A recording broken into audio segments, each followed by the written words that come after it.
Enregistrement, c'est Ça parti. m'aurait fallu qu'on fasse une liste des gens qui étaient là. Je peux essayer de faire circuler une feuille avec la... Oui, oui. Ça.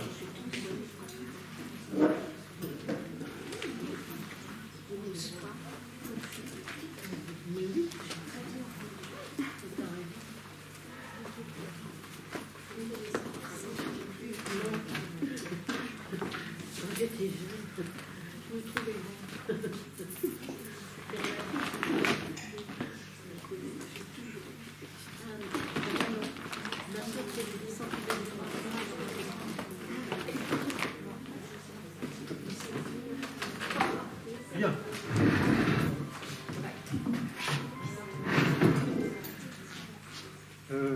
Fabien, Oui. je peux vérifier la caméra, j'ai l'impression que... Ouais. Je me mets là peut-être. Oui, on avait fait le point sur ce sujet-là. Là, c'est bien, là. C'est bien. Pas mal. On pourrait zoomer un peu, non?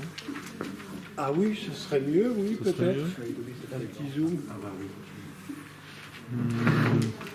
Je connais pas cette Attends. caméra, moi je connais. Hein, Ça, c'est le volume. Ah oui, c'est là. Je peux essayer Ouais. de zoomer un petit peu. Ah oui, oui, comme tu... Ouais, super. Ouais, c'est mieux comme ça. Voilà.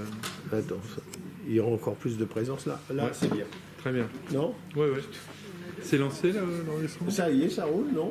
C'est Oui, parti. normalement, ça tourne. Ça tourne. D'accord. Ok. Oui, je couperai le...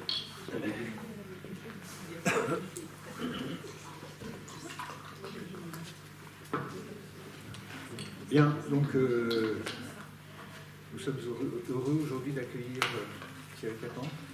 Tu peux me présenter, non, je sais pas. Non, bah, je vais me présenter moi-même. C'est un peu fort peut-être comme ça. Néanmoins... Ah, ça... Ok, ça coupe. Ah, c'est là. Allô? Oui. Donc, voilà, comme ça a été dit là pendant l'AG, je fais beaucoup de choses. Mais voilà, c'est un vrai plaisir pour moi. Voilà, quand il a été question de faire cette conférence, hein, de proposer des conférences, le fait que cette université populaire existe et le fait, voilà, d'y mettre la main à la pâte de temps en temps, ça me semble important et ça me semble bien. Je suis un peu sorti de ma zone de confort cette fois-ci. Ma zone de confort, c'est plutôt le domaine de l'art, mais néanmoins, je reste professeur de philosophie. Et donc, il a été question de vous parler de quelque chose d'un peu complexe, qui est la naissance du principe d'identité dans la Grèce antique. Voilà. Alors, histoire de fou. Un homme juché sur une échelle pour repeindre son plafond. Un autre arrive et lui dit « Accroche-toi au pinceau, j'enlève l'échelle ». Les efforts de la philosophie pour s'élever ressemblent parfois un peu à cela. De question en question, nous nous efforçons d'aller au fond des choses, de comprendre les premiers fondements. Et pour cela, nous nous élançons dans le monde de l'abstraction, à tel point que nous ne sommes plus très sûrs, à certains moments, d'avoir conservé le moindre contact avec le sol. De façon similaire, une servante de Tarse s'était déjà bien moquée de Thalès qui contemplait les étoiles et qui était tombé dans un trou en contemplant les étoiles. Thalès lui demande « Mais pourquoi tu te moques ainsi de moi ?» Et elle lui répond « Toi qui cherches à comprendre le mouvement des astres, toi qui passes ton temps à contempler le ciel, tu ne sais même pas ce qu'il y a à tes pieds. » Voilà, c'est un pari un peu fou que de questionner le principe d'identité. Cela nous conduira aux limites les plus extrêmes de l'abstraction, au risque de flirter avec le non-sens. Alors ce principe d'identité, hein, c'est un principe fondamental. Ce qui fait l'intérêt de la chose, hein, c'est que c'est le premier principe de tous les principes. Les premières discussions sur ce principe marquent, dans la Grèce antique, la naissance même de la raison. Grèce antique, on est au 6e siècle avant Jésus-Christ, avec la raison, ce qui va naître, c'est la science, et avec la science, ce qui va naître, c'est la pensée occidentale. Voilà, on va aborder le tout premier principe de la pensée occidentale, qui fonde ce qu'on appelle la raison, qui fonde notre rapport à la science, qui fonde notre rapport à la vérité. Alors ce principe, comme tout principe, c'est une règle de base à partir de laquelle découlent d'autres règles. Tout principe est en ce sens un fondement, ce sur quoi on va se reposer. Et si on recherche le premier fondement de tous les fondements, eh bien, on arrive au principe d'identité. C'est un principe qui, en apparence, est l'un des plus simples et l'un des plus évidents. À tel point qu'on se demande pourquoi on en discuterait et pourquoi on en ferait une conférence. Pourquoi même on aurait eu besoin de prendre la peine de l'énoncer. Ce principe, il a la forme d'une lapalissade, d'un truisme, voire d'une tautologie. Tautologie, en grec, c'est tautologos, c'est dire le même. Voilà, il ne fait que dire la même chose. Il ne fait rien d'autre donc que de dire l'identique, dire le même. Je ne sais pas si vous le connaissez, donc je vais quand même vous le formuler. Voilà ce que dit le principe d'identité. Les choses sont ce qu'elles sont. Ou si on veut, chaque chose est identique à elle-même. Dans sa formulation mathématique, il s'énonce sous la forme d'une égalité entre deux termes identiques, A égale A. Voilà de quoi nous allons parler aujourd'hui. Les choses sont simplement ce qu'elles sont. C'est le principe le plus fondamental de la raison. De prime abord, de tels principes ne prêtent pas à discussion. Leur évidence s'impose à nous, et qui oserait prétendre que A n'est pas égal à A? Qui oserait dire qu'une chaise n'est pas une chaise? Qui se permettrait de dire que ce qui est vrai peut être faux en même temps? Dès que nous tentons de nous éloigner de ce principe, dès qu'on tente de s'éloigner de cette identité fondamentale, tout ce que nous dirons pourra paraître pour le moins ambigu, voire absurde, insensé, irrationnel, incohérent. L'éventualité que A soit différent de A, que les choses ne soient pas ce qu'elles sont, paraît, pour ainsi dire, inconcevable. Donc, quand on s'adresse à la pensée, ce principe paraît totalement incontestable. Et pourtant, si on s'attache un instant, non plus à ce que nous pensons, mais au réel, nous pouvons nous demander si les choses sont véritablement ce qu'elles sont. En premier lieu, aucune chose n'est identique à une autre.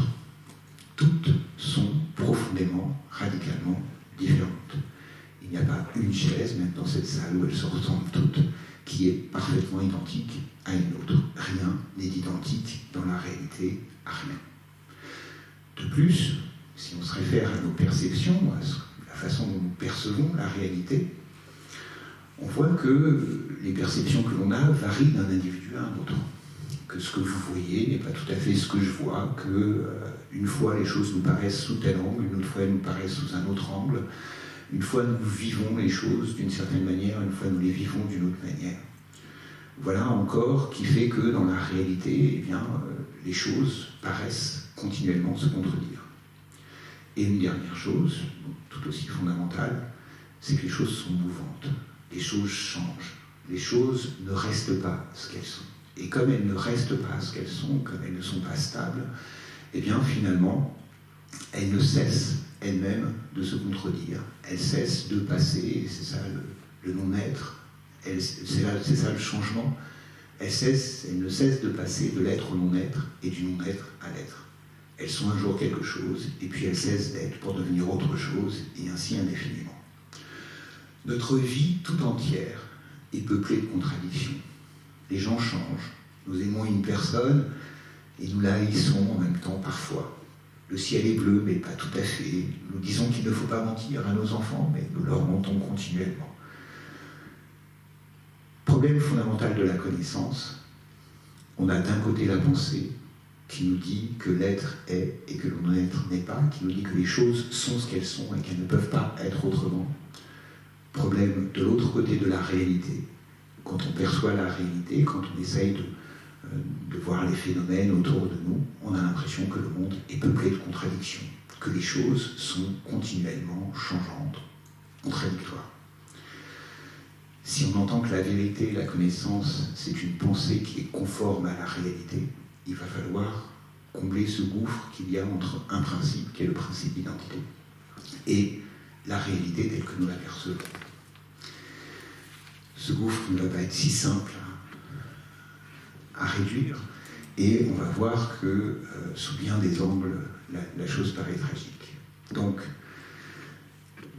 Kafka disait, et c'est une de mes premières sources d'inspiration dans ma réflexion philosophique, juste cette phrase, je ne pourrais plus vous dire où je l'ai trouvée, mais ça fait tellement longtemps que j'ai dans la tête. J'ai eu une formation scientifique, j'adore la logique, les mathématiques, des choses comme ça. Et Kafka dit cette phrase très simple, il dit « La logique ne résiste pas à un homme qui veut vivre ». Voilà. Comme si la vie, peuplée de toutes ces contradictions, peuplée de toutes ces ambiguïtés, de toutes ces ambivalences, eh bien, si elle veut se déployer, elle ne peut se réduire à la logique, elle doit échapper à la logique. Donc d'un côté, renoncer au principe d'identité, ce serait renoncer à la pensée, ce serait renoncer à la raison, ce qui paraît quasiment impossible. D'un autre, s'en tenir au principe d'identité, eh bien, c'est risquer de perdre pied, c'est risquer de perdre le rapport qu'on peut avoir à la vie. Voilà.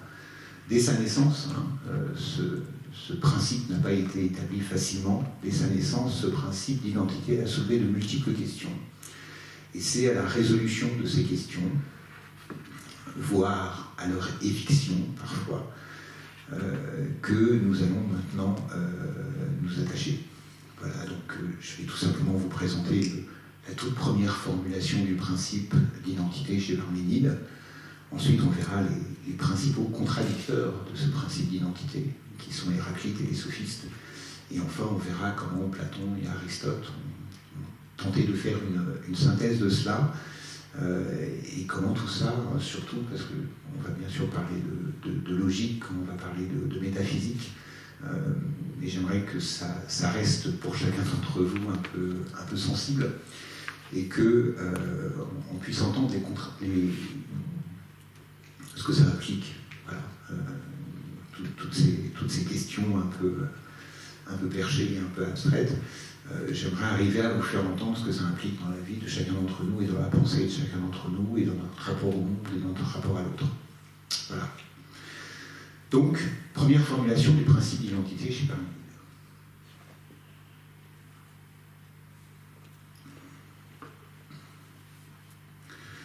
Alors Parménide affirme, dans un poème, que la voie de la vérité se trouve sur le chemin de l'être, suivant lequel ce qui est, et ce qui n'est pas, n'est pas. Si nous reconnaissons bien là l'énoncé du principe d'identité, on comprendra qu'il n'y a pas d'autre voie de la vérité que celle de l'identité de l'être. Parménide est un penseur présocratique de la fin du VIe siècle et du début du Ve siècle avant Jésus-Christ. On date la naissance de la philosophie vraiment constituée de Socrate. Les penseurs présocratiques sont à la jonction entre une pensée qui est une pensée mythique, et on va voir que le poème de Parménide débute par un rapport à une déesse. Il s'élève dans les cieux et puis il rencontre une déesse qui va lui parler de la vérité. Voilà, donc on est sur des propos qui sont mi-mythologiques, mi-rationnels, parce que précisément la rationalité est en train de se créer. Et on va dire que cette rationalité, à partir de Platon, de Socrate, de Platon et bien sûr d'Aristote, elle est parfaitement constituée. Voilà. Donc voilà pourquoi penseur présocratique. Il est né à Élée, une ville d'Italie, dans laquelle s'est développée une école de pensée qu'on appelle les Éléates, dans laquelle se trouvent outre Parménide, Mélissos et Zénon, dont nous allons reparler un petit peu plus tard. Et la thèse principale des Éléates, c'est que l'être est un. C'est-à-dire qu'il n'existe absolument qu'un seul être. On va tâcher d'expliquer ça. Donc, le poème de Parménide, là, allô, il veut pas, si. Le poème de Parménide se compose en 3 parties. La première est un préambule allégorique dans lequel Parménide, porté par un char conduit par des jeunes filles, s'élève vers les cieux jusqu'aux portes qui ouvrent sur le chemin de la nuit et du jour, et où il rencontre donc une déesse qui lui inspire sa pensée philosophique. Voilà ce qui est dit. La déesse m'accueillit avec bienveillance, prit ma main droite dans sa main et m'adressa la parole en ces termes. Je vais te dire quelles sont les deux seules voies de la recherche à concevoir. La première, comment il est, et qu'il n'est pas possible qu'il ne soit pas, est le chemin auquel se fier car il suit la vérité. La seconde, à savoir qu'il n'est pas et que le non-être est nécessairement, cette voie, je te le dis, n'est qu'un sentier où ne se trouve absolument rien à quoi se fier, car on ne peut ni connaître ce qui n'est pas, il n'y a pas l'addition possible, ni l'énoncer en une parole. Alors, on va revoir ces deux sentiers dans les deux parties du poème. Donc, seconde partie du poème, après ce préambule, Parménide développe donc la voie du « il est en effet être » et le non-être au contraire n'est pas. Donc, je dis les choses de façon peut-être un petit peu étrange, hein, mais pour l'instant, ce qui est dit, c'est très simple, c'est que ce qui est, ce qui n'est pas, tout simplement. Et paradoxalement, Parménide fait une troisième partie dans laquelle il va développer sa physique, dans laquelle il va parler des phénomènes, dans laquelle il va parler de l'apparence des choses. C'est-à-dire que dans sa troisième partie, il va très précisément emprunter la voie de la fausseté. Alors que lui-même dit qu'on ne peut ni connaître les apparences, on ne peut ni connaître la voie de l'opinion, que c'est faux et qu'on ne peut même pas en parler, lui-même va en parler. Cette contradiction, cette énigme, est pour les commentateurs l'énigme la plus déconcertante. Depuis l'Antiquité grecque, personne n'a compris pourquoi. Je ne vais pas me risquer à vous l'expliquer, mais on en aura peut-être un début d'interprétation à la fin de cet exposé. Je vous en présente l'interprétation de Nietzsche que je trouve très sympathique. Et Nietzsche dit qu'en fait, dans la première partie, là où il traite de l'être, que l'être est, que le non-être n'est pas, il développe un monstre froid de logique, tellement implacable qu'il n'a pas pu s'empêcher, malgré tout, de revenir au phénomène. Voilà. Il s'est tellement élevé dans l'abstraction. Il s'est tellement élevé dans la pureté de la logique qu'il a perdu. Est-ce que je vais y arriver? Je peux le faire. Qu'il a simplement perdu pied par rapport à la réalité sensible et par rapport au phénomène qu'il pouvait observer. C'est maintenant que j'enlève l'échelle, et c'est maintenant qu'on va voir les développements de cette question de l'identité. Alors, comment établit-on que l'être est un? Et qu'est-ce que ça veut dire que de dire que l'être est un? En premier lieu, nous dit Parménide, l'être est un parce qu'il ne peut pas être multiple. Il ne peut pas y avoir plusieurs êtres. Il n'y a qu'un seul être. Pourquoi? Parce que s'il y avait un autre être que l'être, eh bien cet autre être devrait être, s'il est autre, devrait être différent de l'être. Et s'il est différent de l'être, il ne peut être que non-être. Or, le non-être n'est pas, donc il n'y a qu'un seul être. Ça va?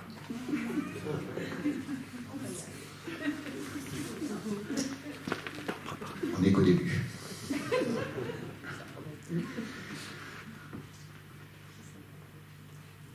Essayons de prendre les choses simplement par rapport à quelque chose qui est à notre mesure, quelque chose qui est simple.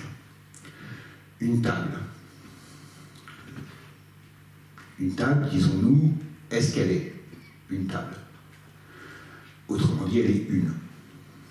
Elle n'est pas table et en même temps chaise, ou en même temps maison, ou en même temps voiture. D'accord? Si elle est table, elle est table. Ça, c'est la forme la plus simple du principe d'identité. Une table est une table. D'accord? Dire qu'une table donc est une table, c'est dire qu'elle n'est rien d'autre qu'une table. Et si elle devait être quelque chose qu'une table, elle cesserait d'être une table, puisqu'elle cesserait d'être elle-même. Tout va bien là-dessus? C'est clair? Voilà. Donc, on fait le même raisonnement avec l'être. Pourquoi est-ce qu'on fait le même raisonnement avec l'être? Eh bien parce que la table, avant d'être table, est. La table est, comme ce stylo est, comme je suis. Toutes ces choses-là sont. Table, stylo, etc. Ce que questionne Parménide, c'est pas le fait d'être une table, c'est pas le fait d'être un stylo, c'est pas le fait d'être un être humain, c'est qu'est-ce que c'est que être. Qu'est-ce qui fait que toutes ces choses sont. C'est plus clair. Il questionne ce qu'Aristote appelle l'être en tant qu'être. Et lorsqu'on s'interroge sur l'être en tant qu'être, eh bien on arrive à cette étrange conclusion que si l'être est et que le non-être n'est pas, eh bien l'être est un. Qu'est-ce que ça veut dire? Ça veut dire que le stylo est apparence, ça veut dire que la table est apparence, ça veut dire que moi je suis apparence, ça veut dire que la multiplicité des choses n'existe pas, et que la seule chose qui existe c'est l'être, et que l'être, il est unique. Ça va? Si vous avez des questions, je prends les questions. On ne peut pas remplacer être par exister. Non.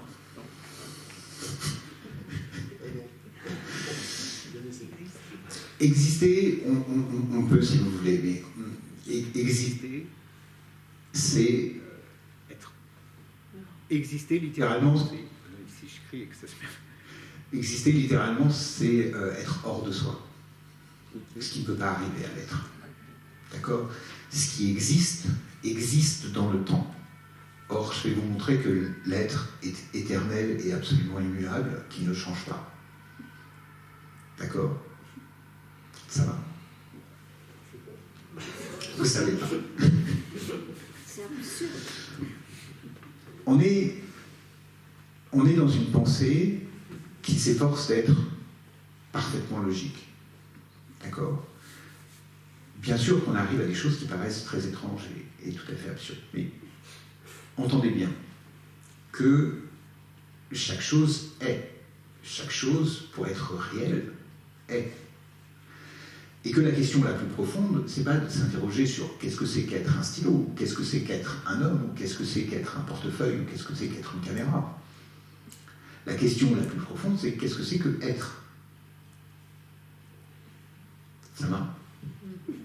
Or, lorsqu'on s'interroge sur ce qu'est l'être, et qu'on arrive à l'idée que l'être est un, logiquement, parce que s'il était autre chose que être, tout d'un coup il cesserait d'être, et ça serait du non-être, et le non-être n'existe pas. D'accord? On en arrive à la négation de la multiplicité des êtres. Sous-entendu, toute la réalité sensible, toutes les apparences dans leur diversité et voilà, toutes ces apparences et toute cette multiplicité des choses ne sont qu'apparences, ne sont qu'illusions et n'existent pas. Je continue. Je sais que c'est un problème. Je n'ignore pas que ça pose problème. Oui. Seconde conclusion de Parménide sur l'être. Partons du principe de l'unité de l'être. De la même façon, donc, nous devons conclure du principe d'identité que l'être est éternel et qu'il est immuable. En effet, s'il fallait que l'être ait un commencement, il faudrait qu'il soit issu du non-être. Et s'il fallait qu'il change, il deviendrait nécessairement autre chose que l'être, c'est-à-dire du non-être. Donc, il ne peut avoir ni commencement, ni fin, ni même changer. Essayons de la même façon que tout à l'heure, d'entendre cela au niveau des apparences. De façon un peu fautive, mais voilà. Et vous allez peut-être comprendre que tout ça a des implications qui sont pas du tout anodines. Nous dirions, si vous le voulez bien, que je suis moi. Voilà. Mais si je change de coupe de cheveux, si je change de vêtements, si un jour je me rase un peu mieux qu'aujourd'hui, est-ce que je cesse d'être moi? Vous allez me dire que je ne cesse pas d'être moi. Pourquoi? Parce que vous présupposez que mon être, c'est ce qui reste identique à travers les changements. Ce qui est en moi, et ce qui est moi, ça ne peut pas être ce qui change. Parce que si je changeais, moi, pas mes cheveux, pas ma barbe, pas mes vêtements ou ma position, mais si je changeais moi, je cesserai d'être moi. Je ne serai plus du tout moi. Donc, si je suis, je ne peux pas changer. Tu peux changer d'apparence. Je peux changer d'apparence, mais, merci Marc, tout cela n'est qu'apparence. Précisément, ce n'est pas l'être, ce n'est pas ce que je suis, ce ne sont que des apparences de ce que je suis, mais ce n'est pas ce que je suis. Voilà ce qu'on a fait avec moi, refaisons-le avec l'être lui-même, l'être en tant qu'être, et on arrive à cette conclusion que l'être est immobile. Conclusion stupéfiante du principe d'identité chez Parménide, conclusion qu'ont défendu tous les idéates, les uns après les autres. Eh bien, l'être, il est un, immuable, éternel, uniforme. Parménide rajoute sphérique, j'ai un peu de mal avec sphérique, mais si vous voulez, je vous explique un tout petit peu. Pour les gros. Non, pour nous, le sphérique suppose une limite, et suppose donc qu'il y ait autre chose que l'être, au-delà de cette limite de la sphère. Voilà. Et donc, certains autres, par la suite, ont défendu. Je vais peut-être essayer avec un autre micro.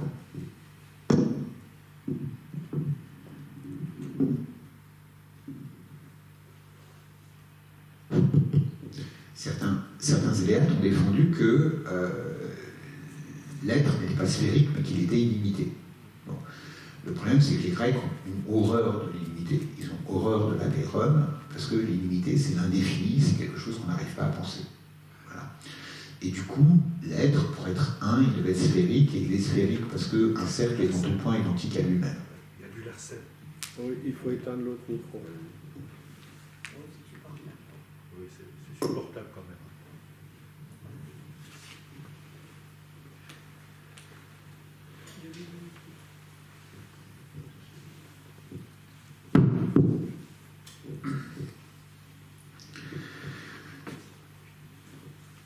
Un des élèves de Parménide, que certains, pour avoir fait peut-être des études de maths ou des études de physique, ont rencontré sur leur chemin, c'est Zénon. Voilà une façon simple de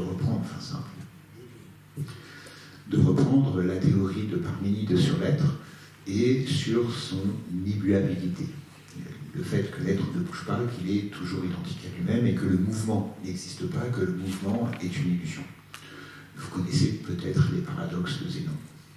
Premier paradoxe de Zénon, le paradoxe d'Achille et de la tortue. Achille court après une tortue, la tortue a un peu d'avance sur lui. Donc on imagine que la tortue est à un certain point, qu'Achille est à un autre point un peu plus loin derrière. Vous comprenez que le temps que met Achille pour rejoindre l'endroit où se trouve la tortue, c'est un certain temps. Et que pendant ce temps, la tortue, elle aura fait quelques pas. Le temps que Achille met pour rejoindre les quelques pas, la tortue, elle aura encore avancé. Et ainsi de suite. Et on montre ainsi que Achille ne rejoint jamais la tortue.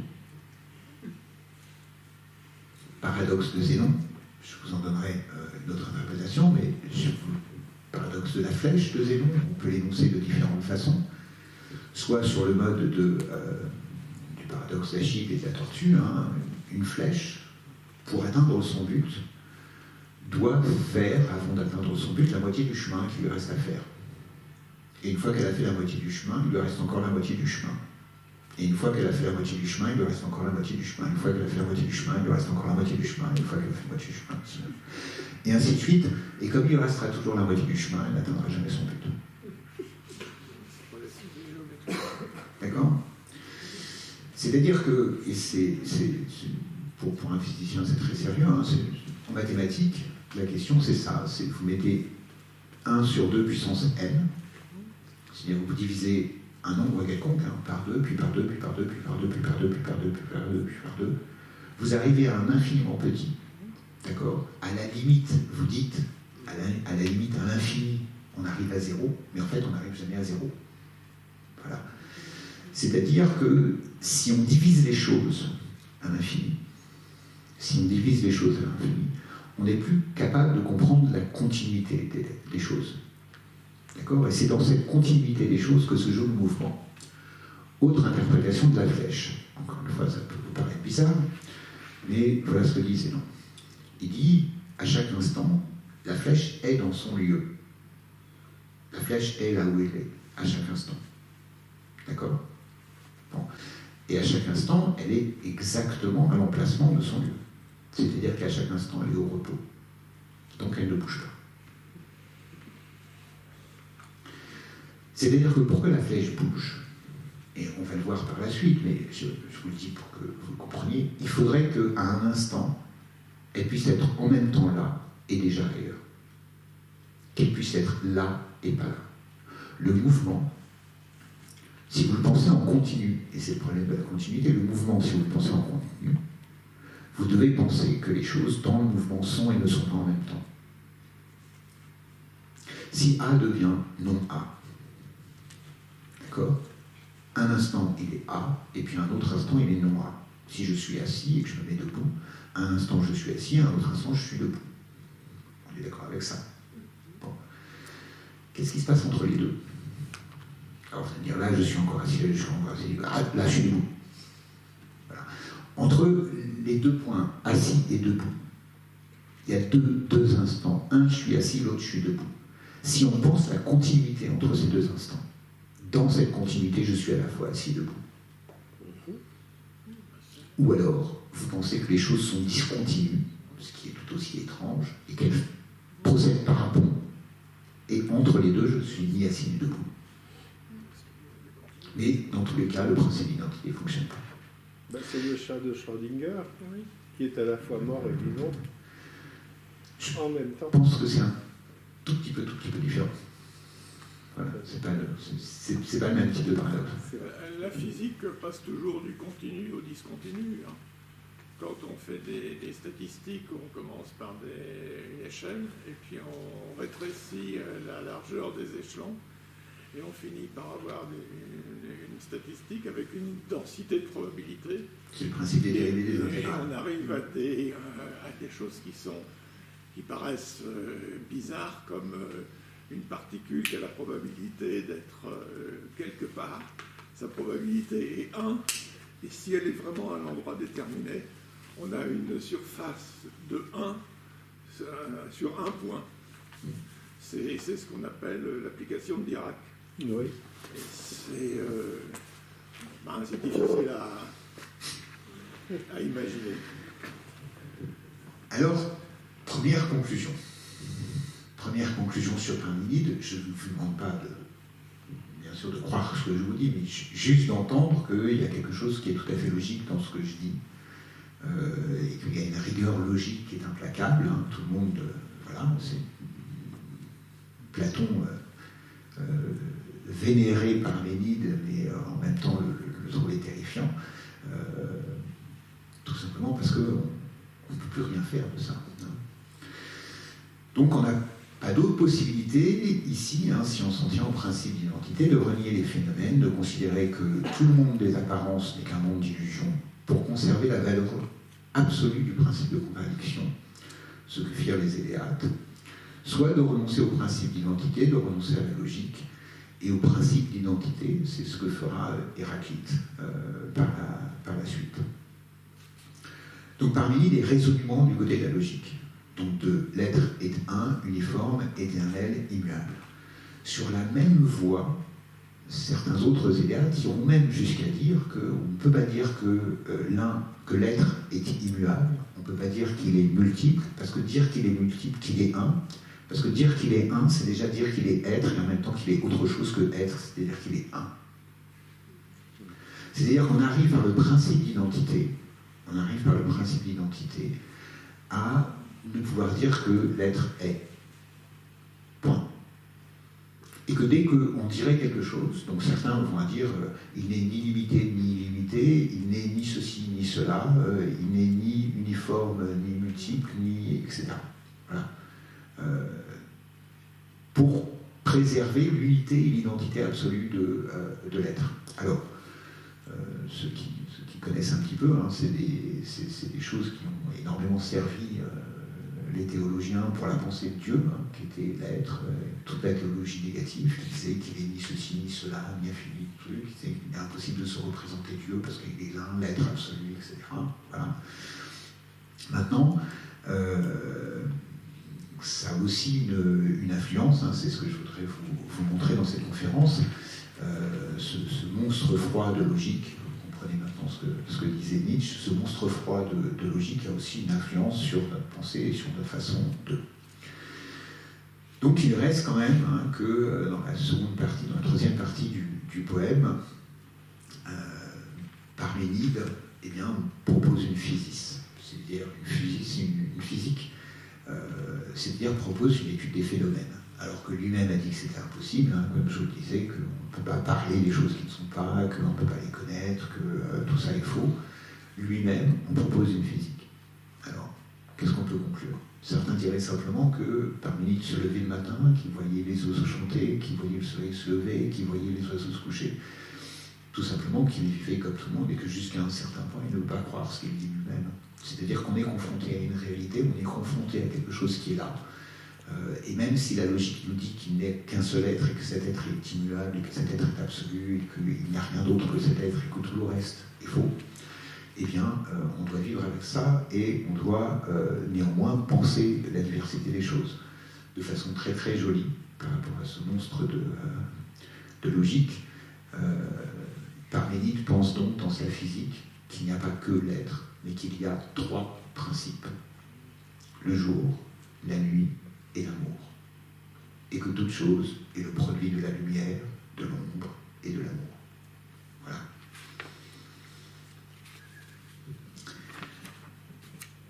On voit maintenant ceux qui se sont opposés à Parménide, et comment ils se sont opposés à Parménide, et comment ils ont remis en question le principe d'identité.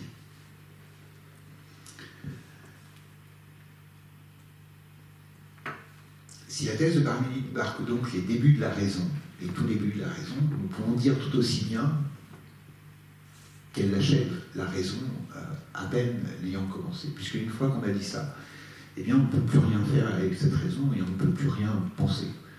En fait, il fait naître la raison et en même temps la jette dans un bain d'eau glacée.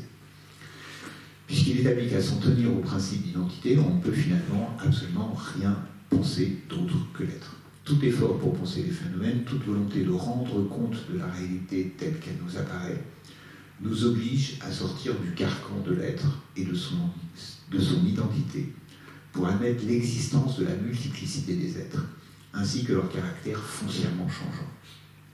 Bien des physiciens, on appelle physiciens de l'époque les théoriciens de la nature, de la physis, bien des physiciens présocratiques ont pensé l'existence de plusieurs principes. Mais c'est à Héraclite que l'on doit néanmoins l'opposition la plus radicale au principe d'identité. Par la suite, c'est ce qu'on verra dans un deuxième temps, les sophistes iront jusqu'à tenir les apparences pour la seule réalité qui existe. Ils nieront ainsi l'existence même de l'être comme du non-être. Commençons par Héraclite. Héraclite est né à Éphèse, en Lyonie, qui constitue la côte ouest de la Turquie, qui donne sur la mer Égée aujourd'hui, en 540 avant Jésus-Christ. Nous ne connaissons de lui qu'une centaine de fragments dont la complexité lui a valu dès son vivant le sobriquet d'Héraclite l'obscur. Alors, à l'exact opposé de Parménide, Héraclite s'attache d'abord et fondamentalement aux phénomènes et à leur caractère changeant qui ne peut s'expliquer que si chaque chose porte en elle son contraire. Voilà ce qu'il dit. Même chose, être vivante ou être morte, être éveillé et être endormi, être jeune et être vieille. Car ceci se change en cela, et cela se change en ceci. Il faut entendre le quart. Pourquoi est-ce qu'il dit que les contraires sont la même chose? Pourquoi est-ce qu'il dit que l'être et le non-être sont la même chose? Car il y a du changement. Et le jeune ne pourrait pas devenir vieux s'il n'y avait pas en lui la vieillesse. Et le jour ne pourrait pas devenir nuit s'il n'y avait pas dans le jour même la nuit. Et les choses ne peuvent pas devenir autres que ce qu'elles sont si elles ne portent pas en elles-mêmes leur propre contrariété, leur propre contraire. Qu'est-ce que ça veut dire? C'est une perception tout à fait sensible et tout à fait... c'est qu'on sent qu'en chaque chose existe sa propre négation. On sent qu'en chaque chose est ce qu'elle est, et qu'en même temps, elle est déjà potentiellement autre chose. Qu'elle a été autre chose, qu'elle deviendra autre chose. Et si les choses changent, on doit admettre que le principe d'identité, eh bien, il est faux.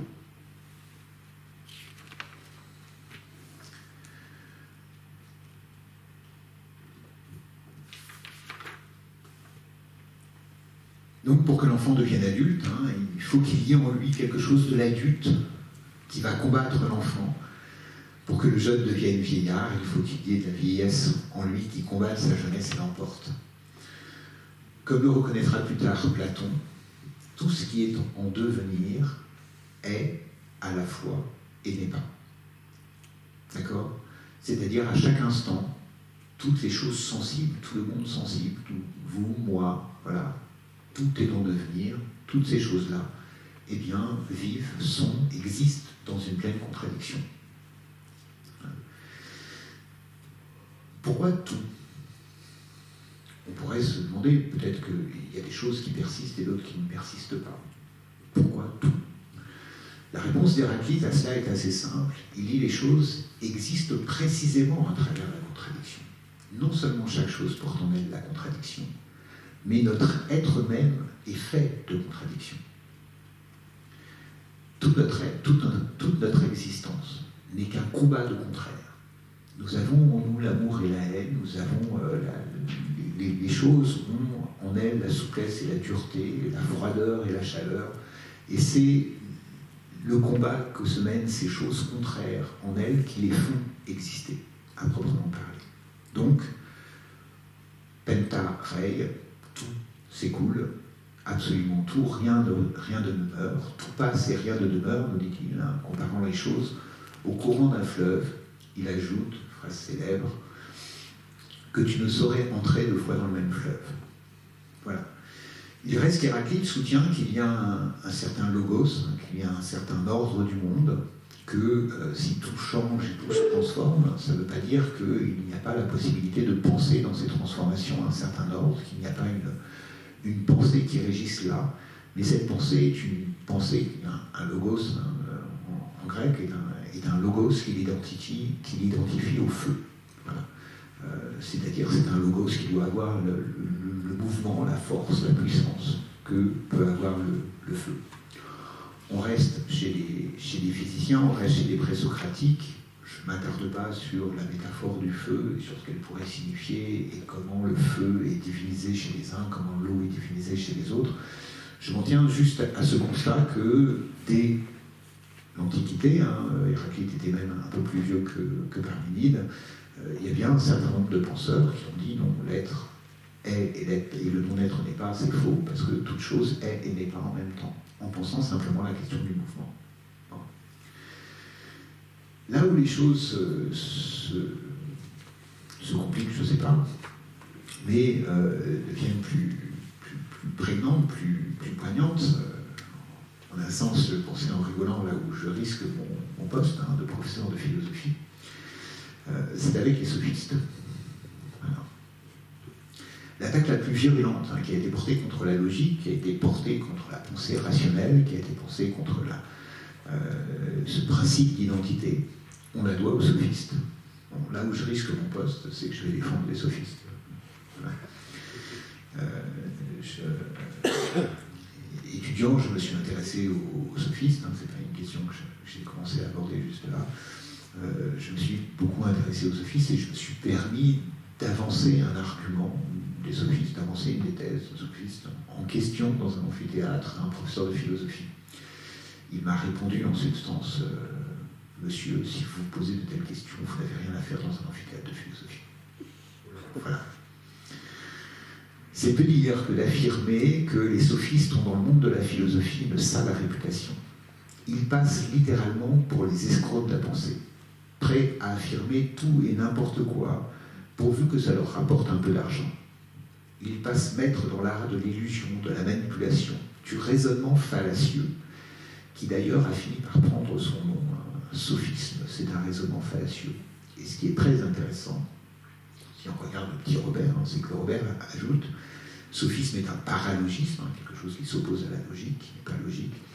Le sophisme est un paralogisme, dit le petit Robert, généralement fait de mauvaise foi. Généralement fait de mauvaise foi. C'est l'argument ultime contre les sophistes, et c'est ce qui rend la critique parfaitement moralisatrice, c'est qu'on suppose qu'ils mentent. On suppose que ce qu'ils disent là, ils le disent pour mentir et pour tromper les gens. Voilà. Essayons de considérer que les sophistes ne sont pas des brutes, des arnaqueurs, etc. C'est toute la réputation que Platon leur a fait. Il a beaucoup travaillé pour ça. Et qu'ils développent véritablement une pensée. Après, on pourra juger que cette pensée est d'une avenue, on pourra juger qu'elle n'a aucune pertinence, mais essayons de considérer qu'il y a une certaine honnêteté, on va dire, dans leur pensée.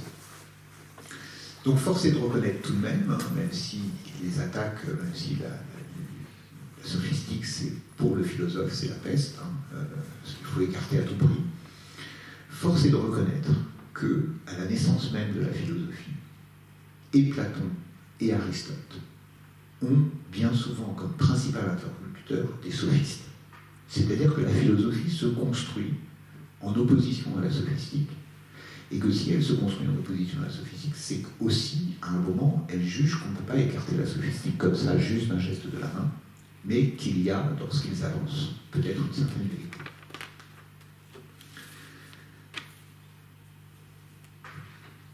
Alors voilà de quoi il s'agit. Protagoras. Protagoras est un célèbre sophiste, de l'Athènes classique maintenant.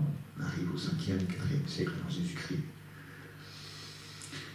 Protagoras affirme que l'homme est la mesure de toutes choses, de celles qui sont en tant qu'elles sont, et de celles qui ne sont pas en tant qu'elles ne sont pas. Qu'est-ce que ça veut dire que l'homme est la mesure de toutes choses ? Ça veut dire que la réalité de chaque chose est relative à celui qui la pense. Ou pour le dire autrement, qu'il n'y a pas une réalité autre que celle de l'apparence. C'est-à-dire que, plus précisément encore si vous voulez, il n'y a pas une réalité, mais il y a autant de réalités que d'individus. Tout ce que vous percevez est réel, et tout ce que vous percevez est réel parce que vous le percevez. Et si je perçois autre chose, c'est aussi réel. Entendez. Voilà ce que nous dit Protagoras.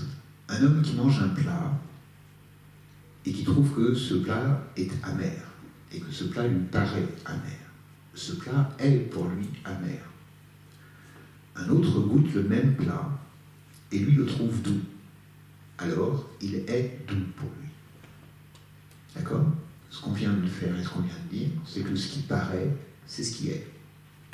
Pour chacun, l'apparence, c'est l'être.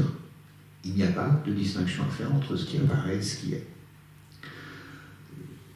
Autrement dit, les choses donc sont telles qu'elles apparaissent, et si elles apparaissent différemment à chacun, elles sont effectivement différentes pour chacun. C'est ce qu'on appelle en philosophie un relativisme ou un subjectivisme absolu, qui se traduit en langage courant et assez simple pour tout le monde. Chacun a sa réalité. Il n'y a pas un être, et par conséquent pas une réalité, mais autant d'êtres que d'apparence et autant de vérité que d'être. Ainsi, non seulement l'être est indéfiniment multiple et profondément contradictoire, parce que ce qui est pour les uns n'est pas pour les autres, et vice-versa. Comment peut-on justifier une telle théorie ? Comment peut-on renoncer à la vérité en disant que tout est vrai ? Voilà, rien n'est plus vrai, plus faux qu'autre chose. Vous, les choses vous paraissent ainsi, c'est vrai pour vous, c'est vrai. C'est comme ça que vous les percevez, c'est comme ça qu'est la réalité pour vous. Et donc, on va admettre que c'est vrai ainsi. Comment admettre que tout peut être à la fois vrai et faux en même temps ? Première chose, sur cette question d'apparence. Donc, on comprend que, avec Parménide, on est parti de la logique et du principe d'identité pour arriver aux conclusions du principe d'identité. Héraclite et les sophistes partent des apparences pour montrer que le principe d'identité n'a aucun sens. Pour montrer que le principe d'identité, il ne peut s'appliquer à rien. Partons des apparences. Première chose, il y a une réalité de l'apparence. D'accord ? Imaginons que j'ai des hallucinations. Imaginons que je vois Jeanne d'Arc à côté de moi, tiens, assis à côté de Fabien. Il y a Jeanne d'Arc qui est là. Vous ne la voyez pas, mais moi je la vois. Imaginez que j'ai des hallucinations. Vous pourriez me dire que c'est faux, qu'elle n'existe pas. Il n'en reste pas moins que je la vois. Il n'en reste pas moins que j'ai bien la sensation qu'elle est là. Peut-être qu'en réalité, elle n'est pas là, mais la sensation elle-même est réelle. D'accord ? Donc ce que je vous demande d'abord, c'est d'accepter la réalité de l'apparence. Je ne vous dis pas que l'apparence c'est toute la réalité, mais au moins d'accepter qu'il y a une réalité de l'apparence. Voilà. Je ne sais pas, il y a des gens, vous les bousculez comme ça un petit peu, ils vous font « aïe !» truc. Je dis « oh, ça fait pas mal ». Bon. Si la personne a eu mal, qui vous êtes pour lui dire que ça fait pas mal ? Ce qui apparaît pour elle d'une certaine façon, peut-être que pour vous la même chose ne vous aurait pas fait mal, mais soit elle est de mauvaise foi, elle vous ment, soit vous devez admettre que c'est ce qu'elle ressent.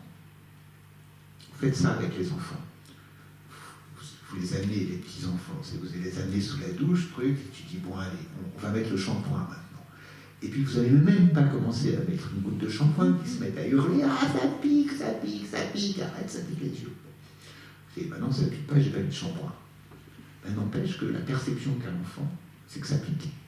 Et cette perception, elle est réelle. Sauf si vous pensez qu'il vous ment, sauf si vous pensez exactement ce que fait Platon des sophistes, sauf si vous pensez que c'est un hypocrite et qu'il ne fait que vous mentir. Peut-être que le picotement qu'il ressent n'est imaginaire, mais il est bien réel. D'accord ? Ça, c'est le premier point. La sensation que nous avons des choses, en elle-même, est réelle.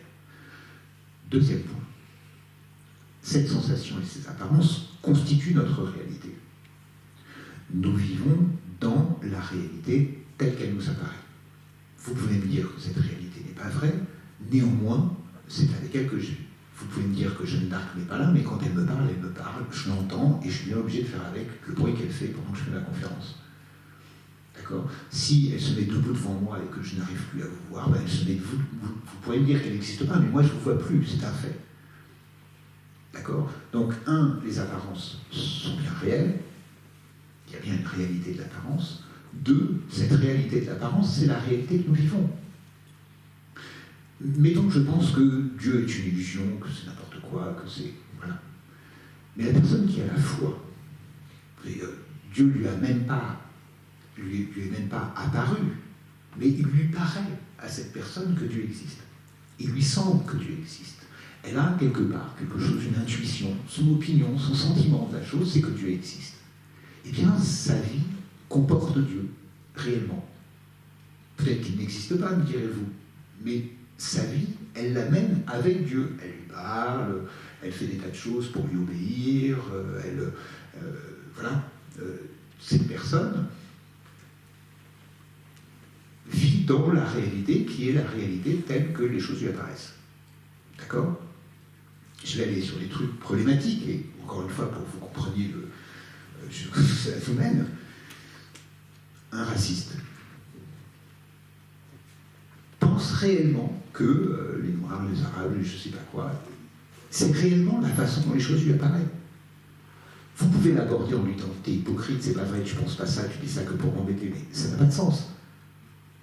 Vous devez admettre que les choses, même si ça vous paraît totalement faux, que les gens vivent dans des réalités qui ne sont pas les mêmes que vous. Pourquoi ? Parce que les choses leur apparaissent différemment. Cette apparence, elle est liée à leurs sentiments, elle est liée à leur éducation, la façon dont on perçoit les choses peut infiniment varier d'un individu à un autre. Mais chacun vit bien dans une réalité qui est la réalité de ses apparences. Ça va ?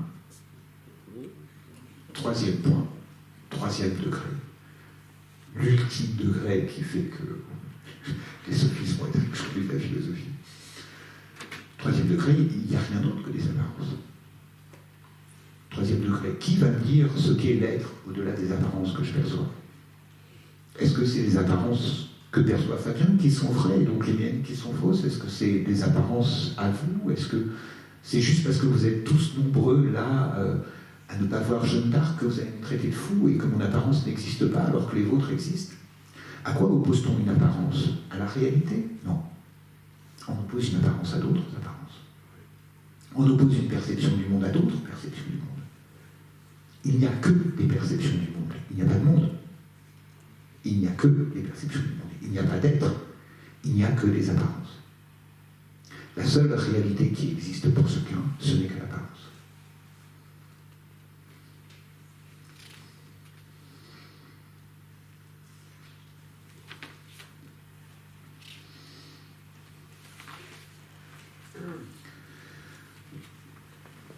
Gorgias, second sophiste, reprend, on ne va pas reprendre tout le même raisonnement, mais il le reprend de façon un peu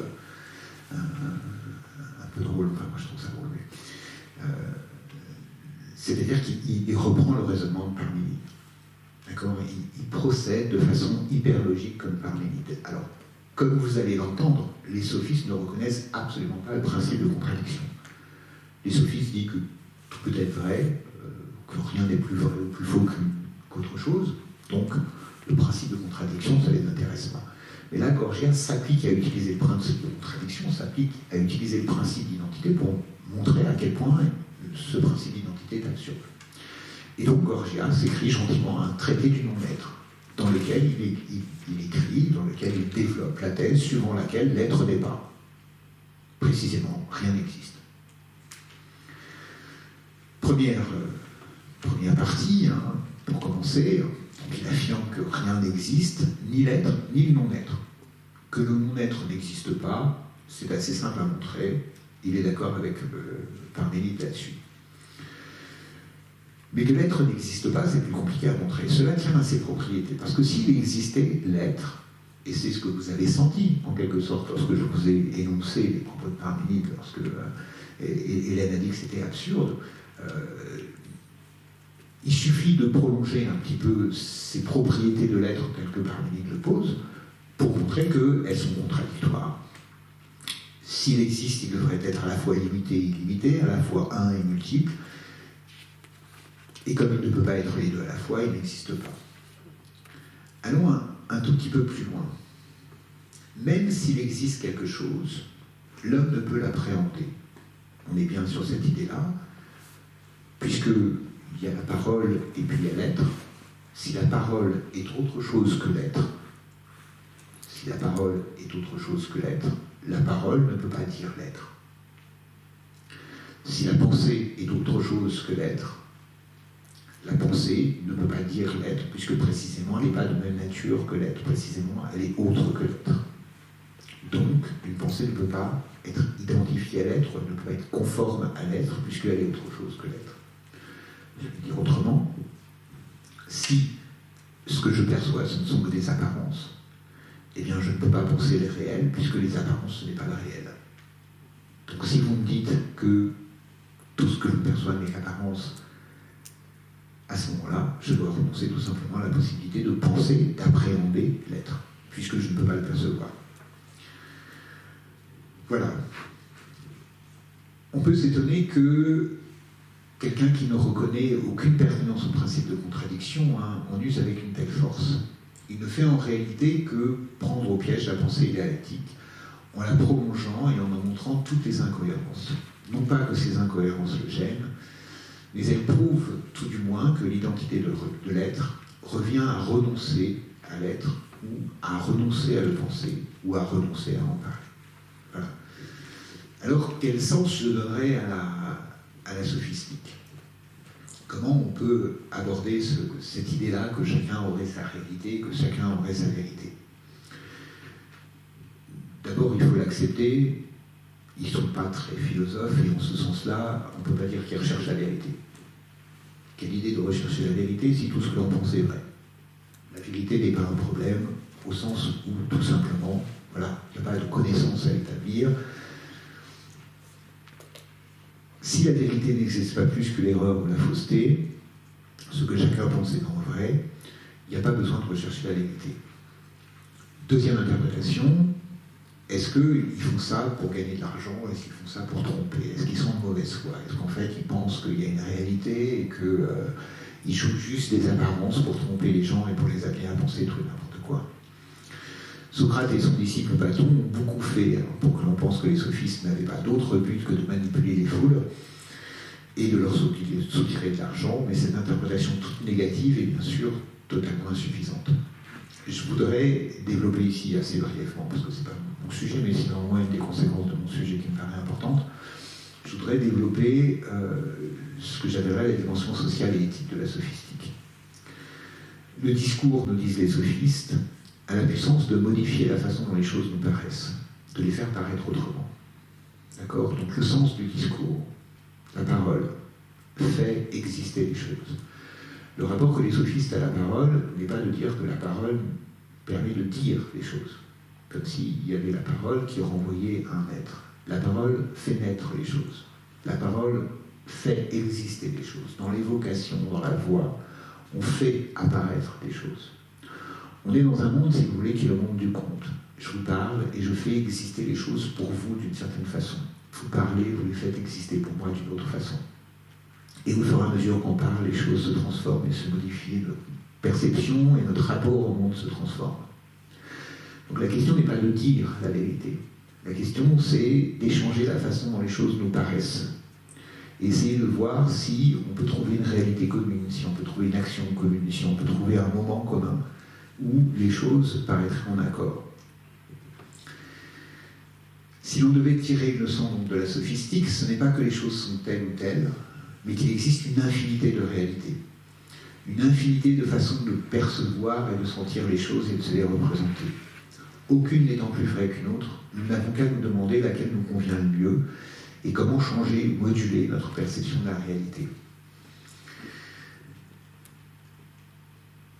C'est ce qui se discute dans notre rapport à l'autre. Le langage, qui est évocation, il ne dit pas le réel, mais il fait paraître les choses sous telle ou telle forme, il les transforme. Il y a, comme le note Barbara Cassin, une puissance du discours, une efficacité du discours sophistique. L'éthique de la rhétorique est d'accepter que chacun ait sa vérité. C'est sur cette base que se constitue la démocratie. La façon dont nous devons aborder autrui, et non pas du point de vue d'une vérité qui disqualifierait immédiatement la façon dont chacun perçoit la réalité. Si vous avez compris ce que je vous ai dit à propos du raciste, si vous avez compris ce que je vous ai dit à propos de l'enfant, cette question du principe d'identité ou de la négation du principe d'identité, elle décide d'un certain rapport à l'autre. Elle décide d'un certain rapport à l'autre. Quand, mettons que je suis de gauche, bon, je pense que ce que je pense est vrai. Voilà. C'est-à-dire que je rapporte mon propos à une vérité. Et je sous-entends, principe d'identité, si ce que je pense est vrai, ce que pensent les autres sont faux. Et faux. D'accord ? Et donc je pense qu'ils sont dans l'illusion, et donc je pense que ce qu'ils perçoivent, c'est faux. Donc soit c'est des menteurs, soit c'est des imbéciles. D'accord ? Soit c'est des gens qui n'ont pas compris la réalité de la chose, il faudrait que je leur explique la réalité de la chose, il faut qu'ils se soumettent à la réalité de la chose, parce qu'il n'y a qu'une réalité, et cette réalité, il faut qu'ils s'y soumettent. D'accord ? Soit c'est des menteurs et c'est des hypocrites qui font semblant de ne pas comprendre ce que je dis, et voilà. Donc ça, c'est un certain rapport à l'autre qui suppose le principe d'identité. Soit j'admets qu'on a tous des perceptions de la réalité différentes. Et quand je me confronte à l'autre, j'écoute, et l'écoutant, j'essaie de percevoir les choses comme il est, j'essaie de lui faire percevoir les choses comme moi je les perçois. Et on est dans un tout autre rapport à l'autre. D'accord ? C'est-à-dire que tout d'un coup, même celui avec lequel on n'est pas d'accord, l'idée est un peu là, hein, c'est pas il y en a un qui se trompe et l'autre qui a tort. On doit accepter que les gens perçoivent les choses différemment. Peut-être que là où on a du mal en politique, hein, c'est que voilà, on a tendance à penser que tous ceux qui ne pensent pas comme ça ou comme ça, c'est soit des cons, soit des salauds. Je suis un peu vulgaire, excusez-moi du vocabulaire, mais voilà.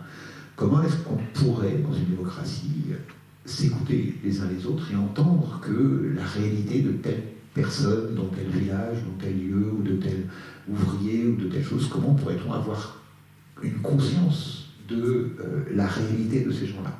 Voilà. Ça suppose à un moment qu'on accepte que leur propos est vrai, parce que ça correspond à leur réalité, parce que ça correspond à une certaine réalité. Oui. Simplement faire, par rapport à ce que tu dis, l'autre c'est moi d'abord. L'autre c'est moi d'abord, parce que ce discours avec les autres, je l'ai avec moi-même déjà. ce que j'appelle moi les complexions, parce que j'aime bien Spinoza qui emploie ce terme. D'ailleurs, les contradictions, je suis en face de moi-même. Je n'ai pas besoin d'être confronté à l'autre, je suis confronté à moi-même. Oui. Je ne sais pas si tu es d'accord avec ça, mais avant d'aller affronter l'autre, enfin, je sais pas, c'est retour sur soi-même, quoi. Est-ce que je suis raciste, par exemple, est-ce que c'est bien, c'est ma conscience, quelque part. Alors, je vais peut-être le dire autrement, je ne sais pas si je comprends bien ton intervention, mais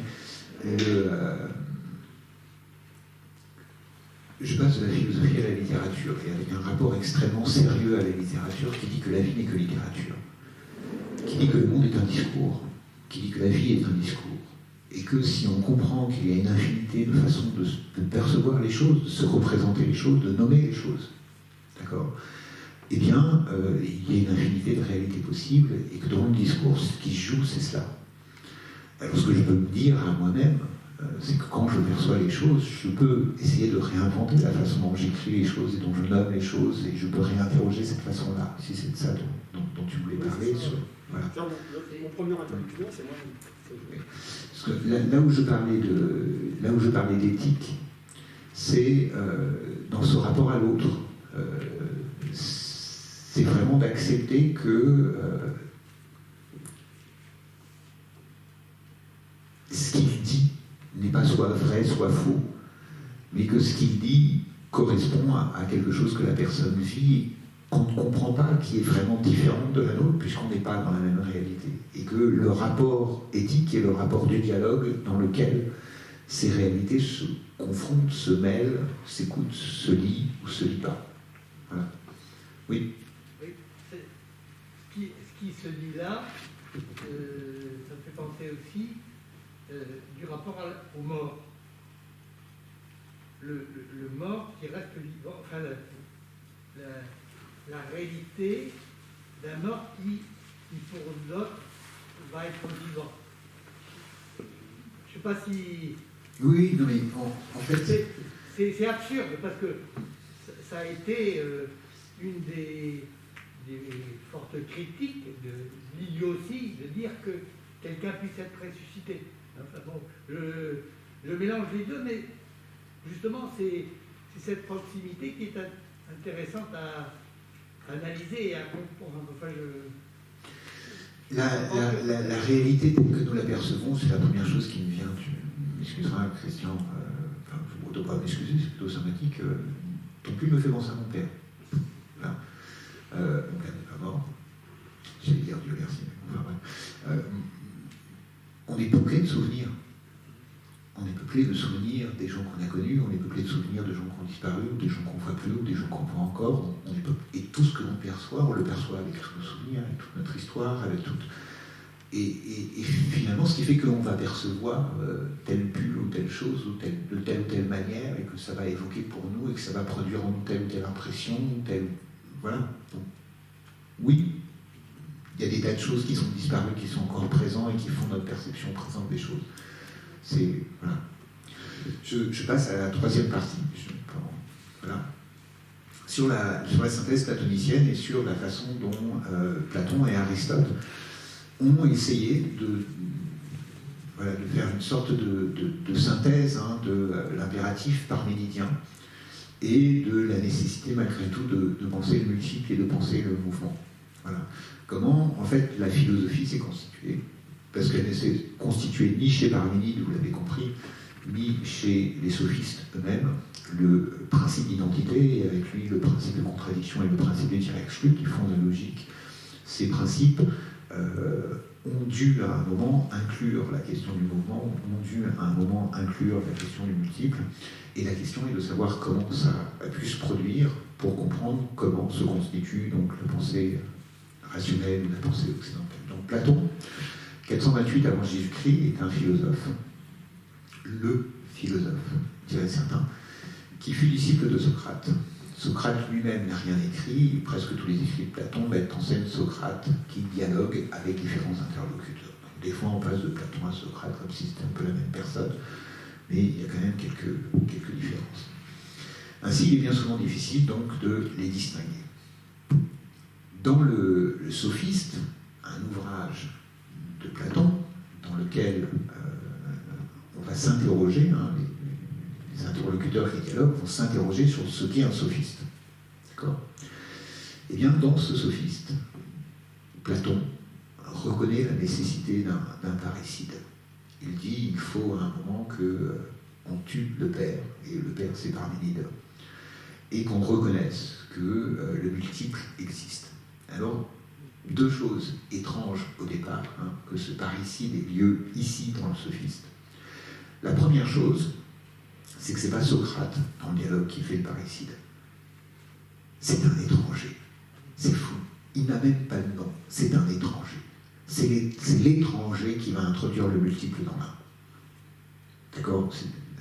Il y a peu de moments dans les dialogues platoniciens où on n'a pas le nom de l'interlocuteur. Et là, c'est juste Théétète qui a amené un étranger. Et il est nommé dans tout le dialogue l'étranger. C'est l'étranger qui, dans la pensée platonicienne, à un moment, va faire qu'on va pouvoir se détacher de Parménide. C'est Platon, cet étranger. Platon sait qu'on doit se détacher de Parménide pour pouvoir penser le réel. Sinon, on ne peut rien penser, on peut juste penser que l'être est l'être. Donc, il faut, malgré toute la vénération qu'on a pour Parménide, malgré la volonté qu'on a de fonder une logique et une raison, de fonder la philosophie, il faut se détacher un tout petit peu de Parménide. Et il attribue à un étranger le fait de faire ça. Je suis un peu partisan. Hypocrisie ultime de Platon. Il fait ce parricide au moment précisément où il parle des sophistes. Et il va dire, je suis obligé de faire ce parricide à cause des sophistes. Donc il accuse les sophistes de le contraindre, pour pouvoir s'attaquer, de les contraindre à devoir tuer son propre père. On est dans la tragédie. Donc, voilà ce qu'il dit, hein, Sophiste 241, c'est qu'il nous faudra nécessairement, pour nous défendre, mettre à la question la thèse de notre père Parménide, et prouver par la force de nos arguments que le non-être est sous certains rapports et que l'être, de son côté, n'est pas en quelque manière. Donc, d'une certaine manière, le non-être est, et d'une autre manière, l'être aussi n'est pas. Voilà, le terme de parricide hein, et de Platon lui-même. Alors voilà comment ça se passe. Hein. Paradoxalement, si l'on veut de façon pour le moins sournoise, c'est dans cette discussion sur les sophistes que Platon va introduire ce parricide, qui s'avère nécessaire, encore une fois, à cause des sophistes. Voilà le passage, hein, je vous le lis in extenso, et puis je reviendrai pas à pas dessus. C'est que réellement, bienheureux jeune homme, nous voilà engagés dans une recherche tout à fait épineuse. C'est l'étranger qui parle. Car paraître et sembler, sans être, parler mais sans rien dire de vrai, tout cela a toujours été plein de difficultés, autrefois comme aujourd'hui. Car soutenir qu'il est réellement possible de dire ou de penser faux, et quand on a affirmé cela, qu'on n'est pas enchevêtré dans la contradiction, c'est véritablement difficile à concevoir. Théétète, pourquoi donc l'étranger? C'est que cette ascension implique l'audacieuse supposition que le non-être existe, car autrement, le faux ne pourrait pas être. Or, le grand Parménide, mon enfant, autant que nous étions enfants nous-mêmes, a toujours, du commencement jusqu'à la fin, professé contre cette supposition. Il a constamment répété, en prose comme en vers, non, jamais on ne prouvera que le non-être existe, écarte plutôt ta pensée de cette route de recherche. Donc, pourquoi est-ce qu'on est obligé de dire que le non-être existe? Parce que le faux existe, parce que la parole fausse existe, parce que l'apparence existe. Donc, chapeau aux sophistes, Platon est quand même obligé de reconnaître que l'apparence a une certaine forme d'existence. Il n'est pas, l'apparence n'est pas tout à fait, mais elle est quand même d'une certaine manière. Donc on est bien obligé de reconnaître qu'il y a un être du non-être. Voilà la proposition de Platon. Donc, pour pouvoir dénoncer l'apparence et l'illusion, le discours fallacieux des sophistes, Platon est donc obligé de reconnaître qu'il y a une forme d'être de l'apparence. Le tour de passe-passe se joue très précisément ici, en 256E, 257B, voilà ce que dit l'étranger. Je trouve ça drôle. Quand nous énonçons le non-être, nous n'énonçons pas, ce me semble, quelque chose de contraire à l'être, mais simplement quelque chose d'autre. Voilà. Alors que Parménide a toujours dit qu'il n'y a rien d'autre, que si quelque chose était autre que l'être, il ne pourrait être que non-être. D'accord ?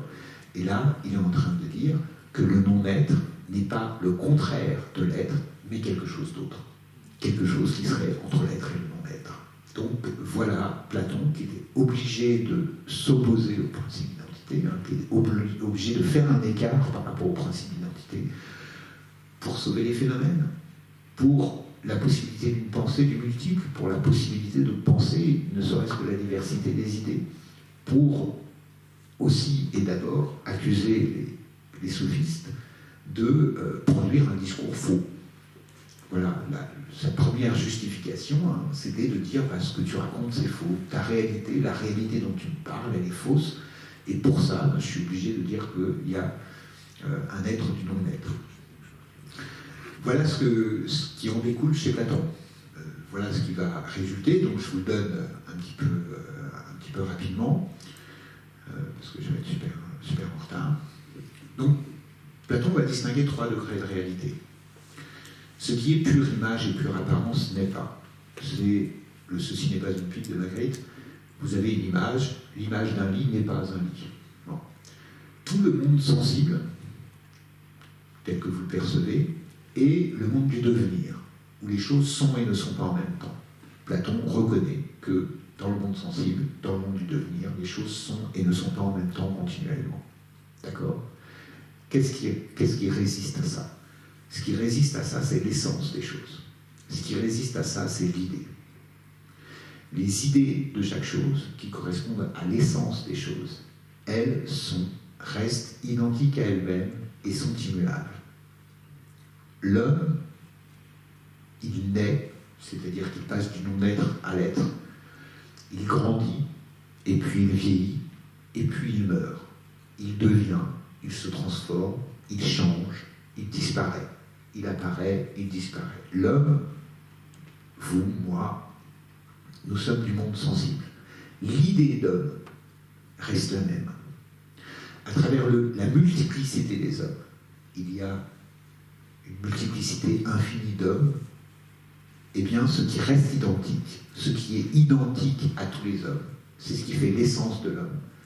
Et l'essence de l'homme, eh bien, elle ne change pas. Elle est une. Il y a une essence de l'homme, et cette une de l'essence de l'homme ne change pas, est immuable. Vous voyez qu'on retrouve parfaitement Parménide. D'accord ? Non plus en pensant l'être en général, d'accord ? Mais en pensant l'essence de chaque être.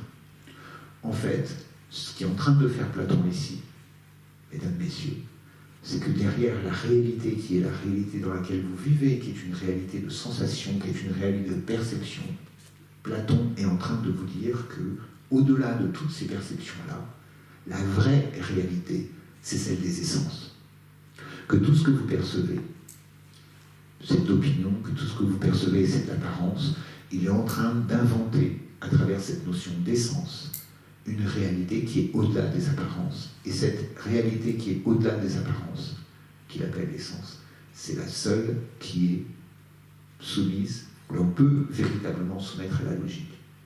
C'est la seule qui est conforme au principe d'identité, parce qu'elle est et qu'elle reste identique à elle-même, qu'elle est et qu'elle est une et qu'elle reste identique à elle-même.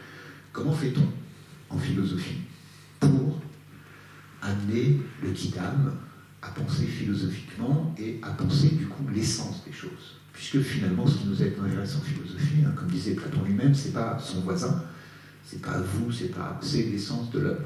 Platon disait que l'homme ne connaît pas son voisin parce qu'il ne s'intéresse pas à un tel ou un tel, il s'intéresse à ce qu'est l'homme en tant qu'homme, à ce qui définit l'homme, ce qui caractérise l'homme. Voilà comment il procède dans les différents dialogues, et c'est ce que j'ai appelé la tyrannie du même, c'est-à-dire que pour déterminer l'idée d'homme, eh bien, il va demander, mais alors, qu'est-ce qu'un homme? Et bon, moi, je suis bêtement sophiste, hein, Platon va se moquer de moi, je dis, un homme, c'est Fabien, un homme, c'est Dominique, un être humain, c'est Dominique, un être humain, c'est Christian, un être humain, c'est... Je dis, mais non, je ne te demande pas de me donner un exemple de... Mais qu'est-ce qui fait que tous ces êtres humains sont des êtres humains? Qu'est-ce qui fait que tous ces êtres humains sont des êtres humains? Qu'est-ce qu'il y a d'identique dans tous ces êtres humains? Voilà l'identité. Qu'est-ce qu'il y a d'identique dans tous ces êtres humains? Et ce qu'il y a d'identique dans tous ces êtres humains, c'est ce qui va définir l'être humain, et c'est ce qui va faire l'essence et la vérité de chaque être humain. D'accord? Donc, même chose dans l'Hippias, dans le grand Hippias, l'Hippias majeur, Socrate demande à Hippias qu'est-ce qui est beau. Alors, Hippias, un peu, voilà. Hippias, il dit, ben, une vierge, une belle vierge, c'est beau. Mais non, je ne te demande pas, tu parles, je sais pas, une jument, c'est beau. Si Platon lui dit, oui, je sais, il y a aussi des belles casseroles, il y a aussi des belles... Qu'est-ce qui fait que toutes ces choses sont belles? D'accord? Qu'est-ce qui fait que toutes ces choses sont belles? En grec, ça donne autotokalos. Qu'est-ce que c'est que auto?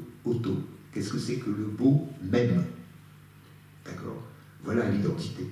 Dis-moi ce que c'est que le beau en lui-même. Pas le beau ici, ou le beau là, ou le beau truc, ou le beau machin. Qu'est-ce que c'est que l'idée de beau? Donc vous voyez à quel point la pensée va, à partir de Platon, considérer que ce qui est, c'est ce qui reste identique, c'est ce qui reste constant. Que la pensée occidentale se construit sur une idée de vérité qui suppose une réalité figée, constante, même si ce n'est pas telle ou telle réalité qu'on aperçoit là ou là, d'accord? Mais il y a une vérité. Cette vérité, elle est une, immuable et constante. Oui. Est-ce que les mathématiciens n'avaient pas fait le même raisonnement quand ils ont vu que une sphère, c'était l'essence de toutes les boules, ou qu'un triangle qui dessinait, c'était l'essence de tous les triangles? Donc, c'est-à-dire, c'est quelque chose qui est contenu dedans, qui n'existe pas, mais qui les rassemble tous. Oui. La première, que nul n'entre ici, s'il est géomètre, les premières idées chez Platon sont les idées mathématiques. Oui. Pourquoi tu ajoutes pensée occidentale? Ah, oui. Parce que si vous... là, on rentre dans des choses qui sont très complexes, mais les aèdes grecs, avant la naissance de la raison, quand ils parlaient et ils créaient le monde. Il y avait un sens de la parole qui était complètement différent. Je dis pensée occidentale parce que tout simplement, je pense la possibilité d'une pensée qui ne soit pas cette pensée rationnelle et que il peut exister d'autres formes de pensée que ce rapport qu'on a à la vérité. Le rapport qu'on a à la vérité, alors là, je suis totalement nul là-dessus, mais pour vous dire à quel point mes sources sont faibles. J'ai lu un polar qui se passait en Égypte. Et le type dans le polar expliquait que quand on va chercher un témoin, d'accord, et qu'on lui dit « Est-ce que tu as vu ce qui s'est passé ?» Et qu'il dit « Oui, j'ai vu ce qui s'est passé. » Et tu dis « Bon, alors, il s'est passé quoi ?» L'idée que le témoin réponde directement à la question n'est pas possible pour lui. Il doit quand même raconter toute l'histoire. Comment il est arrivé là, s'il faisait beau, ces trucs, ces machins. C'est comme si les choses n'existaient pas séparément. D'accord? Et puis, il doit parler de ce que les autres ont vu, de ce que les autres ont dit, de ce que les autres ont... Et la vérité, elle vient de ça. C'est pas juste quelque chose que je nomme comme étant un dire qui est conforme à l'être. Voilà. Je pense qu'il y a des modalités, des façons de penser la vérité qui sont différentes. Oui. Ça répond à ta question. Oui, ça répond à ta question. Non. Voilà, ça reste une question. D'accord. Bon. Je crois qu'on mesure mal la violence de la théorie platonicienne. C'est à présent dans le monde des essences que va pouvoir s'appliquer la pensée rationnelle. Pour le reste, ce qui apparaît à chacun, le monde sensible, qui lui est en perpétuel devenir, le monde de l'opinion qui règne dans la cité, le monde de l'opinion qui règne dans la cité, tout cela est d'emblée disqualifié comme faux et illusoire. D'accord? C'est-à-dire que, finalement, Platon n'est pas du tout démocrate, l'opinion des gens, c'est juste de l'opinion et c'est pas de la connaissance à exclure. Ce que vous percevez, ce que vous sentez, ça ne m'intéresse pas, parce que ça, c'est apparence, c'est illusion. C'est-à-dire tout ce qui ne rentre pas dans ce cadre-là, tout ce que vous pouvez percevoir et sentir, eh bien, se trouve d'emblée exclu par cette distinction entre l'essence et le devenir des choses. Rapidement, parce que je déborde, mais rapidement, Aristote va fonder la logique et la raison, donc c'est le premier à avoir formulé les principes de la logique, à avoir établi les premières règles du syllogisme, de façon assez stupéfiante. Voilà. Il établit ces règles du syllogisme sur 3 principes, qui sont les mêmes en quelque sorte, parce qu'ils se répondent les uns les autres, qui sont le principe d'identité, qui dit qu'une chose est ce qu'elle est, le principe du non-contradiction, qui dit que puisqu'une chose est ce qu'elle est, elle ne peut pas être et ne pas être en même temps, et le principe du tiers exclu, qui dit qu'une chose, soit elle est, soit elle n'est pas, mais elle ne peut être en même temps être et non être, ni l'un ni l'autre. Soit elle est, soit elle n'est pas. D'accord? Ça, c'est les 3 principes de la logique. Au moment où il veut réfuter les sophistes, au moment où il veut s'opposer aux sophistes, il dit de façon tout à fait logique, un grand logicien, il dit mais on ne peut pas argumenter contre les sophistes parce que toute argumentation repose sur un raisonnement et tout raisonnement repose sur le principe de contradiction. Si jamais on n'admet pas le principe de contradiction, alors on ne peut pas être soumis à un quelconque raisonnement, on ne peut pas être soumis à une quelconque contre-argumentation. Bon. Et donc il propose une forme de raisonnement, malgré tout, qui s'appelle une réfutation. Il dit, voilà, je vais demander aux sophistes de dire quelque chose. Et au moment où ils auront dit quelque chose, n'importe quoi, pas quelque chose de vrai, pas quelque chose de faux, juste dites-moi quelque chose, dites-moi, je sais pas, le ciel est bleu. Voilà. Au moment où vous avez dit le ciel est bleu, monsieur, vous avez exclu l'idée que le ciel n'était pas bleu. Au moment où vous dites quelque chose, et c'est ce moment-là où le logos, la parole, se confond avec la raison. Au moment où vous dites quelque chose, vous excluez le contraire. Parce que, dit Aristote, si vous dites quelque chose, et qu'en même temps ce que vous dites pourrait signifier le contraire, vous ne dites plus rien. Dire quelque chose, c'est toujours dire une chose. Et dire une chose et en même temps son contraire, c'est ne rien dire du tout. Dire une chose et son contraire, le dit Aristote, c'est faire du bruit avec sa bouche. Donc soit, quand vous parlez, vous savez ce que vous dites, et vous savez que vous dites une chose et rien d'autre, soit vous ne parlez même pas, vous ne faites que du bruit avec votre bouche. Ça a du sens, et en philosophie, bien sûr, on s'évertue à essayer de trouver le sens des mots et à essayer de préciser en quel sens on parle de ça. D'accord? Il y a plein de façons de penser tel ou tel concept, mais à chaque fois, il faut essayer de définir les choses. Voilà. Ça, c'est ce qu'on fait en philosophie. Mais dans la vie de tous les jours, les mots, c'est comme en poésie, ils sont chargés d'une multitude de significations, et notamment leur signification contraire aussi. Dans la façon dont on dit les choses, dans la façon dont on les évoque, un mot, jamais, dans la vie commune ou dans la vie de tous les jours, un mot, jamais ne signifie qu'une seule chose. Ça ne se peut pas.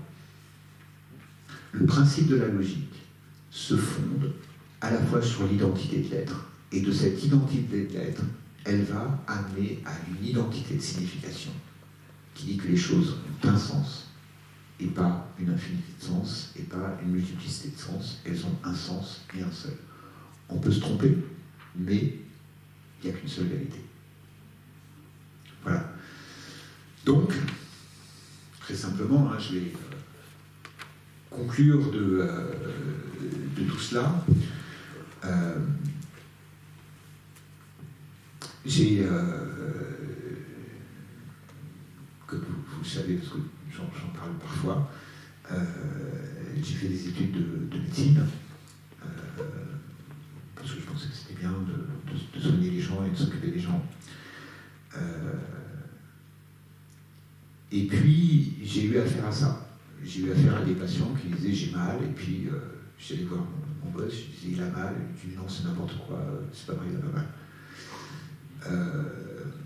Un discours du savoir, un discours de la technique, de la pensée, voilà. Je suis arrivé un jour dans une pièce, simplement pour faire patient. J'étais dans le tout premier service SIDA.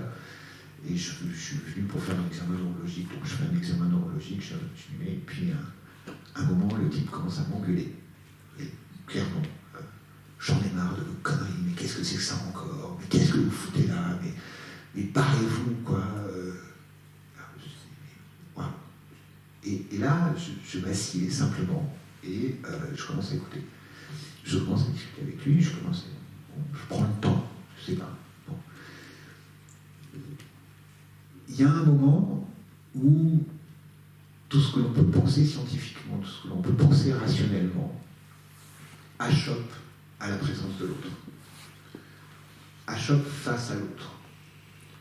Et à ce moment-là, on n'a pas d'autre possibilité, soit de renoncer à cette rationalité pour s'ouvrir à l'autre, voilà, à cette vérité qu'on sait ou qu'on maîtrise, ou que pour s'ouvrir à l'autre, accepter cette possibilité de l'autre, soit de s'enfermer, mais à ce moment-là, si vous vous enfermez, vous condamnez systématiquement l'autre.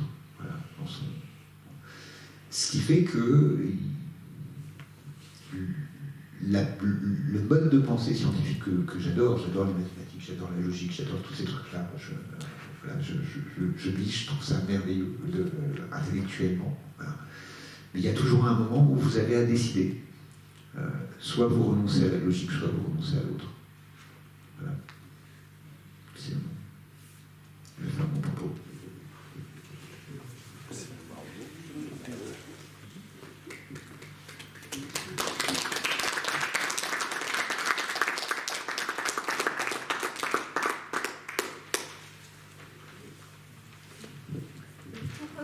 Pour revenir à cette réalité figée et constante, à l'essence même, oui. En fait, tu rejoins l'idée de concept, non? Si on reprend l'exemple de la table ou du lit dont tu as parlé, en fait, le concept, c'est pas ta table à toi ou la mienne. Le concept, c'est une planche et 4 pieds ou ce genre de choses, non? Oui. Oui. Alors, le concept, c'est de la parole. L'essence, c'est de l'être. Ce lien que j'ai bien sûr pas pu traiter là, ambigu, entre savoir si la parole et l'être c'est la même chose, savoir si elles sont liées, comment c'est lié, c'est compliqué. D'accord? Et quand on parle de concept, on parle plus simplement d'une pensée de la chose plutôt que de son essence. Et effectivement, le concept correspond bien à l'essence si vous avez un concept correct de la chose. Voilà. Oui. Oui. Dans les contradictions, le rapport la raison et la folie. Autre référence, c'est celle qui m'intéresse et qui est présente pour moi, hein, c'est celle de Freud. Puisque vous parlez de la folie, Freud est le premier à ne pas avoir dit que les fous étaient des insensés, à les avoir écoutés, simplement à avoir accepté d'écouter quelque chose qui se donnait comme étant insensé, pour montrer qu'en réalité ça avait énormément de sens. Voilà. Pour découvrir, certains diront que le sens est l'ulgatomie et que ça n'a aucun sens, mais voilà. Je pense que là où des choses nous paraissent insensées, elles ont une signification, mais qu'elles demandent, et de façon extrêmement caractéristique. Hein. Freud, dans son analyse, est beaucoup plus de côté de la littérature que de la science. Beaucoup plus dans des rapports de métonymie, de métaphores, dans des rapports de mots, et toujours à admettre que finalement dans le langage, comme dans nos pulsions, comme dans nos sentiments, on est tout le temps en pleine contradiction, et que la contradiction elle existe continuellement et elle est bien présente. Il y a quelque chose d'héracléen, le père Freud. La dimension des surréalistes aussi. Alors les surréalistes, je pense moins. Vous pensez à Alice au Pays des Merveilles. Ah, Alice au Pays des Merveilles, il faut être bien au-dessus des surréalistes pour moi. Pour autant, il était bien persuadé qu'il y avait une surréalité et il se faisait le chant de cette surréalité qui était, à mon avis, aussi figée que celle qu'on va.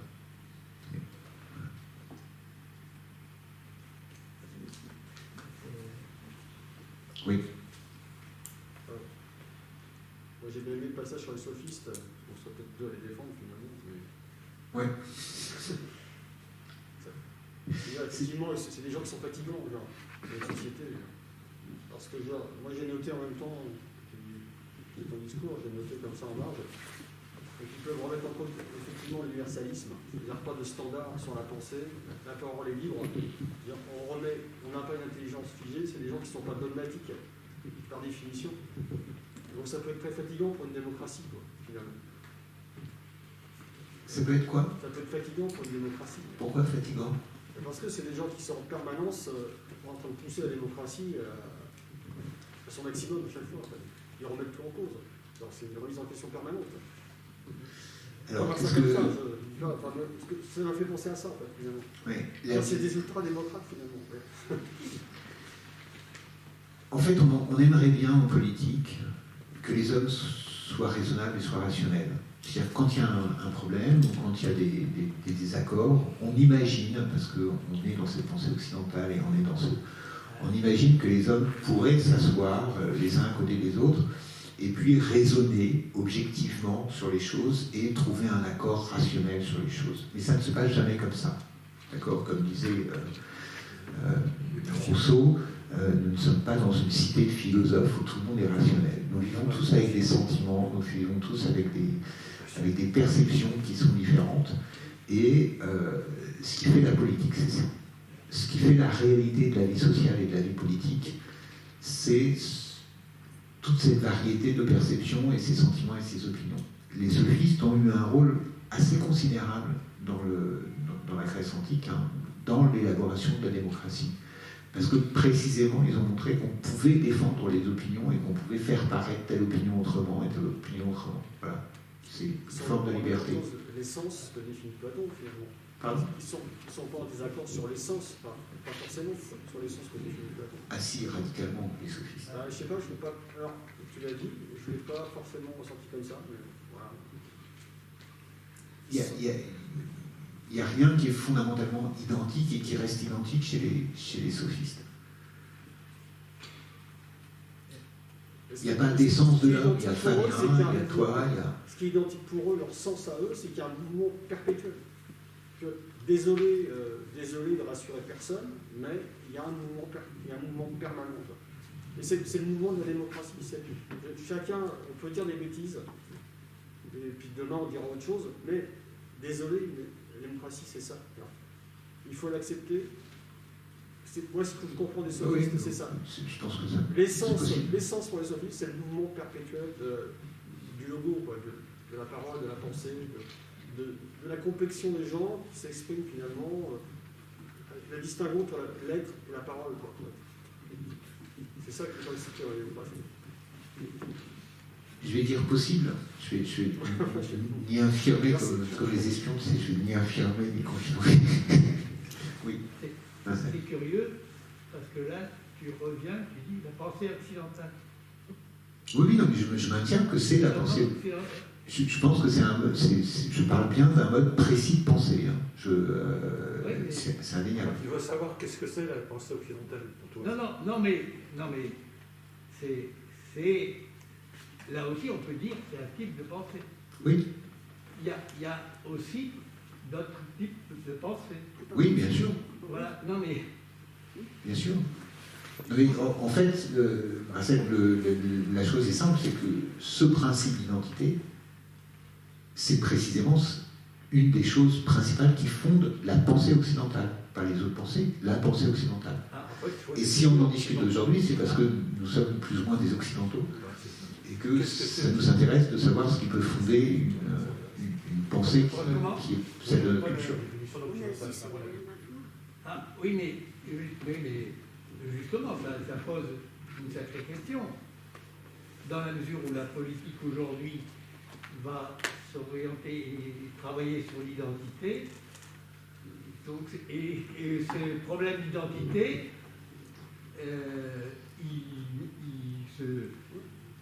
il apparaît dans le monde occidental. Non? Enfin, je vais peut-être un peu trop vite. Alors là, sur la police, je ne vais pas aller jusque-là quand même. Qu'est-ce que tu veux au le monde occidental pour toi? Peut-être pour terminer, puisque j'ai pensé à la conférence de Dominique la dernière fois, je me dois d'ajouter un petit mot sur Platon pour Dominique. Voilà. J'ai dû aller un peu vite, donc mais ça me semble important. Donc les essences, c'est ce qui reste en chaque être identique. C'est ce qui reste immuable pour chaque être. Maintenant, il y a une multiplicité d'essences. Cette multiplicité d'essences, pour revenir à ce que tu disais, elle est ordonnée, elle est parfaitement ordonnée, elle est parfaitement harmonieuse dans une grande unité. Donc, la diversité des essences, la diversité des idées, constitue un modèle parfait du monde, mais un modèle qui est parfaitement unifié.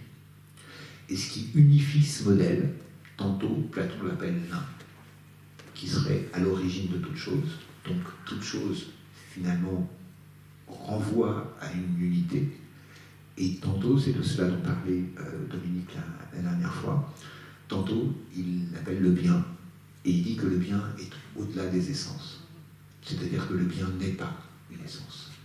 Voilà. Et c'est ce qui intéressait Lévinas, c'était cette idée-là que toute cette identité-là, tout ce rapport aux essences, il est conduit par un principe qui, lui, est une altérité radicale. C'est comme ça, en tout cas, que Lévinas le prend, puisqu'il n'est pas un être, mais il est autre chose que les essences, il est au-delà des essences. Voilà. Il n'en reste pas moins, tel que je le perçois, moi, que dans toute la pensée platonicienne, il y a cette tyrannie du même, et il y a cette volonté d'établir une vérité qui soit la vérité, en écartant de façon assez virulente et assez violente tout ce qui relève de notre perception du monde et de la sensation et du rapport que chacun peut avoir à ces sensations. Voilà. Le souci du raisonnable de Platon. Ça te convient? Oui, sur Lévinas, ça me convient, mais j'ai quand même des réserves sur ce que tu dis des sophistes. Oui. Parce que si chacun perçoit les choses à sa façon, qu'est-ce qui te permet de penser qu'on peut échanger ces points de vue dans un débat démocratique ou dans le domaine de l'art